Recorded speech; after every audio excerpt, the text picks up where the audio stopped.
علیکم ورحمۃ اللہ وبرکاتہ۔ محترم عازمین حج، ایک سلسلہ شروع میں نے کیا تھا حج کی فرضیت کے سلسلے میں۔ اس سے پہلے گزارش ہے کہ میرے اس چینل کو سبسکرائب کر دیں اور آئیکن جو بیل ہے اس کو بھی پریس کر دیں۔ دیکھیے، حج نہ کرنے کے سلسلے میں لوگوں کے بہت سے عذر ہوتے ہیں، جس کو بہانہ بھی کہتے ہیں۔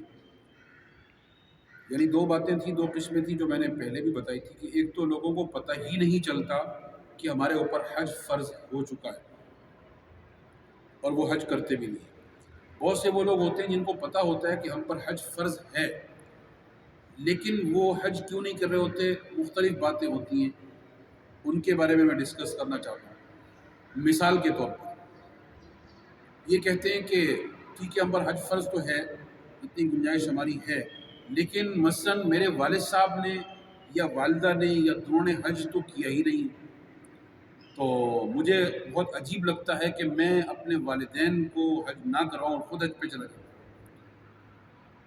تو دیکھیں، یہ بات صحیح نہیں ہے، چونکہ فرض تو آپ پر ہے، یعنی اولاد پر ہے۔ والدین پر فرض نہیں تھا، ان کی اتنی گنجائش نہیں تھی، فرض آپ پر ہے، تو آپ اپنا حج کریں، اپنا فرض ادا کریں۔ اگر اللہ نے گنجائش دی ہے تو آپ اپنے والد والدہ یا دونوں کو حج کروائیں، چاہے اسی سال کروائیں چاہے آئندہ کروائیں، اور اگر اتنی گنجائش نہیں ہے تو آپ اپنا فرض ادا کریں۔ یہ کہنا کہ چونکہ والدین نے حج نہیں کیا ہے تو میں نہیں جاؤں گا، یہ اس کو عذر لنگ کہتے ہیں، اور مشہور ہے کہ عذر گناہ بدتر از گناہ۔ اس کا مطلب یہ ہے کہ ایک تو ایک گناہ کر رہے ہیں، غلط کام کر رہے ہیں، لیکن اس کا کوئی غلط عذر بھی دے رہے ہیں، جس کو ہم کہہ رہے ہیں کہ بہانہ بنانا۔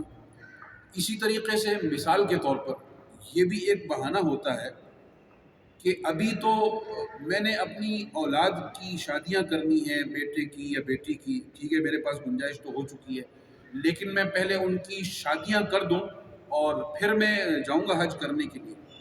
پہلی بات تو یہ ہے کہ آج کل کے جو شادی بیاہ ہیں اور اس میں جو بے پناہ فضول اخراجات ہیں، وہ شریعت نے لازم نہیں کیے ہیں، وہ ہماری اور آپ کی رسمیں ہیں۔ ٹھیک ہے، میں یہ تو نہیں کہتا کہ وہ سب ناجائز ہیں، لیکن شریعت نے نہیں کہا کہ یہ لاکھوں روپے لگاؤ شادیوں پر۔